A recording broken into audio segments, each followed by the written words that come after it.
Hi guys, स्वागत आहे तुमचं मयुरीज किचन मध्ये। आज मी बनवत आहे पापडची चटणी। तर चला बघूया कशी बनवतात ते। इथे मी पापड घेतले आहेत 5 उडदचे, बघू शकता असे पापड येते काळी मिरी आणि जिरेवाले, तुम्ही साधे पण यूज करू शकता। आता मी पापडला गॅसवरती असं भाजून घेणार आहे। अशा प्रकारे मी पापड भाजून घेणार आहे सर्व। अशा प्रकारे मी सर्व पापड इथे भाजून घेतले आहेत। आता मी याचा सगळा चुरा करून घेणार आहे। तुम्हाला हवे तर तुम्ही पापड तळून पण घेऊ शकता, पण भाजल्यावर खूप छान टेस्ट लागते पापडाच्या चटणीची, म्हणून मी भाजून घेतले। आता मस्त असा बारीक चुरा करणार आहोत आपण याचा। पापड चटणीसाठी मी तर 10-15 लसूण घेतले आहे, त्याला मी वाटणार आहे।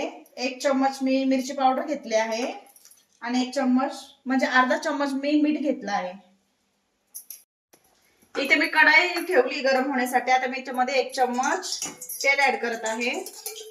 मसाला तो याच्यामध्ये ऍड करणार आहे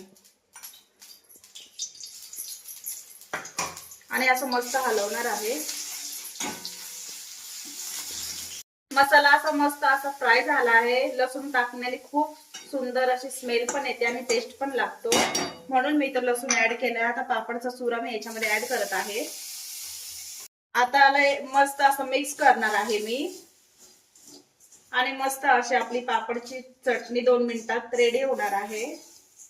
बघू शकता अशी मस्तपैकी पापडची चटणी रेडी आहे। तुम्ही याला प्रवासात पण घेऊन जाऊ शकता।